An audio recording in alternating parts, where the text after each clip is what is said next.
Hi to you all. This presentation will provide information regarding the outputs of my PhD research performed during the last 4 years.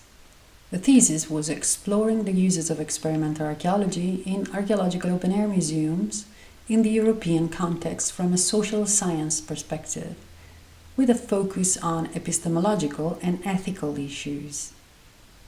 As it happened to many researchers in recent years, internal and external constraints prevented the research to be grounded in the field. So first of all, the overview of the presentation itself. I will go through briefly the standpoints of my research and the boundaries within which the contents will be presented. I will also highlight the purpose of this presentation and its boundaries. Then I will introduce citizen science, giving some practical examples. Finally, I will list a series of actions that could be taken in archaeological and open-air museums in order to develop citizen science practices based on the results of the study performed in my thesis. Whatever we learn about the past by exploring it should belong to the present and to the people of the future. And I mean all people. Only thus do I see any sense in taking the road back to earlier times. This quote by Hansen is one of the best I could find to describe the primary assumption on which my work is based, one that describes concisely the ethical and social responsibility of performing both research and outreach about the past in the context of the present and the future. The time perspective, in fact, has been one of the most important novelties in my research. To sum up and provide information about the framework I used, you can refer to the online open access thesis for details. The philosophy of critical realism was used as applied to case study research. So, ontological realism and mixed methodologies were used with a strong advocacy to better society in the present. The phenomenon under scrutiny was experimental archaeology, as performed both by academia and archaeological open-air museums, and considered to be a complex social phenomenon, one that bridges different tiers of society and knowledge creation. Among the main results, if approached from the research perspective, experimental archaeology contemporary practice highlighted the need for more scientific literacy, ethical practices, and the need for a theoretical reassessment. For most of these themes, please refer to the presentations already delivered through EXARC and the online open access thesis. If approached from the perspective of archaeological open-air museums, experimental archaeology practice evidenced the dangers of commodification of the past, but also the potential for participatory practices which could mitigate the drawbacks, and the potential to use these practices for sustainability education. Network analysis and a pilot study were performed in order to trace a map to target the relevant meeting points between the two. So, the aim of this presentation, despite the fact that it was not possible to carry out any tests on the field, and so the outputs are merely theoretical, is to find an answer to the question, how can archaeological open-air museums contribute to the necessary creation of fairer community-led practices to plant a seed of hope for the future, drawing from the past in accordance with the SDGs? We know that the past holds innumerable lessons, but how to embed those lessons in our daily lives without incurring in old mistakes? One answer could be citizen science. Citizen science, in a simple summary, is a participatory research practice which bridges the so-called citizens with researchers. It also stimulates, by this contact, democratic practices aimed at environmental safety, inclusion, health, and policy implementation. It uses extensively digital platforms for both training and data sharing, and in Europe is sustained by an extensive network called EXA. The most important aspect of this mixture of different categories of people united in the targeted research endeavor is transformative.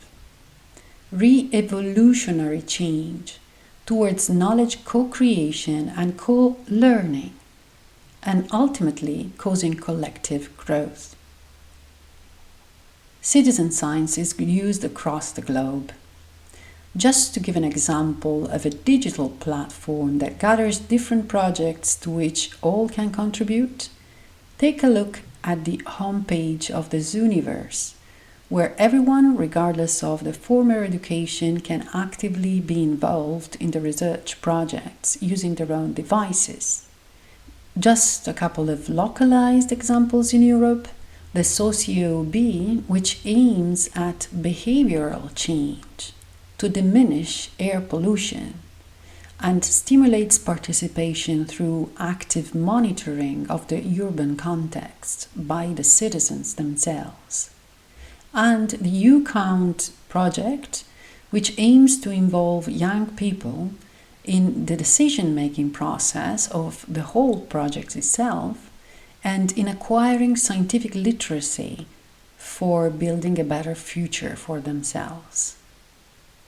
Citizen science has been dedicated to the SDGs, and a relevant amount of work has been done to shape the citizen science projects towards the achievement of the goals, the measuring of the goals, and communicating of data to UNESCO. Here, I list some of the most recent accomplishments in this perspective, which include our Horizon 2020 project, led by the Museum für Naturkunde in Berlin, freely accessible as all the material about citizen science is, and the implementation of a European platform with online training and tools to actually create and develop your own citizen science project.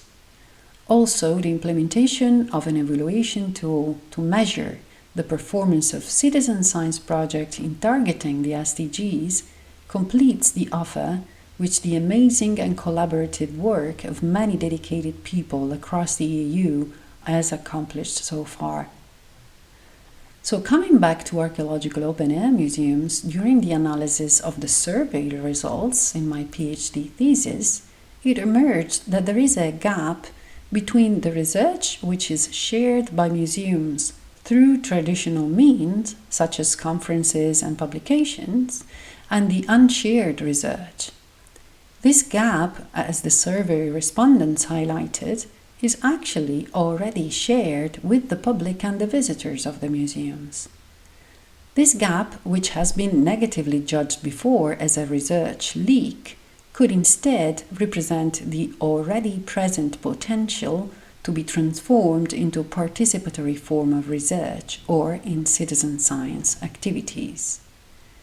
Some possible applications of the citizen science protocol, which, it has to be stressed, is not excluding any other activity or practice, but is just implementing them, could be applied.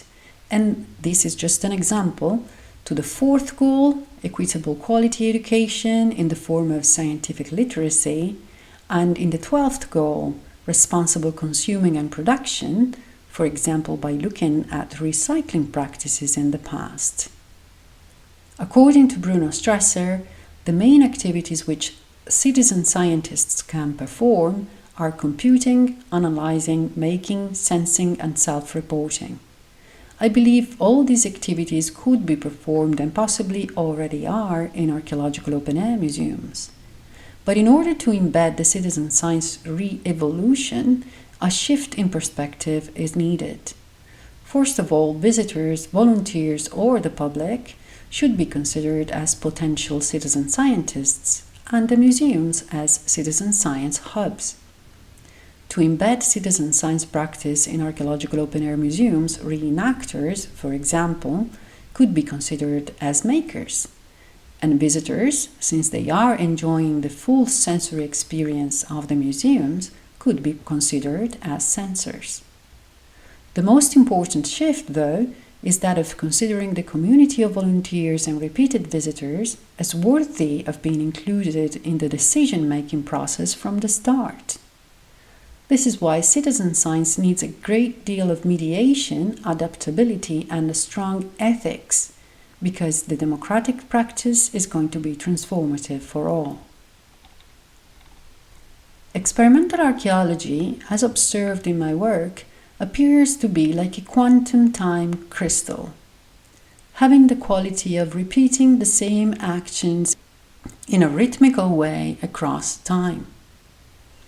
Also, archaeological open-air museums are potentially highly localized places in which it is possible to meet a unique spirit of place that brings back the past.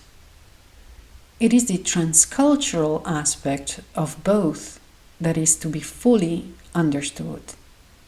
Using it to attract socially sustainable, applied experimental archaeology in concordance with the SDGs would probably help us to avoid the same traps of the past. Citizen science could be a way to do this. Finally, some recommendations which were collected during the pilot case study in Ireland, which evidenced some critical points to be addressed in archaeological open-air museums. First, it is necessary to verify the actual existence of activities in experimental archaeology which could align with the targeted SDGs according to the museum's agenda. Then it is necessary to address the scientific literacy aspect embedded in the research process and consider it to be a transversal skill. Training on participatory practices of research and citizen science would be needed for all the stakeholders involved, including researchers, museum staff, and not just volunteers. Also, the study highlighted the need to consider long-term projects versus short activities.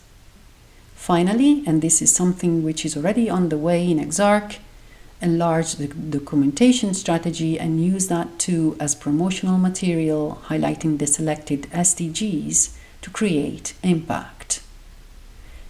Considering the high level of volatility caused by the COVID-19 pandemic together with the environmental crisis across the globe, what was previously a matter of potentiality has become a question of necessity. Collaboration is key.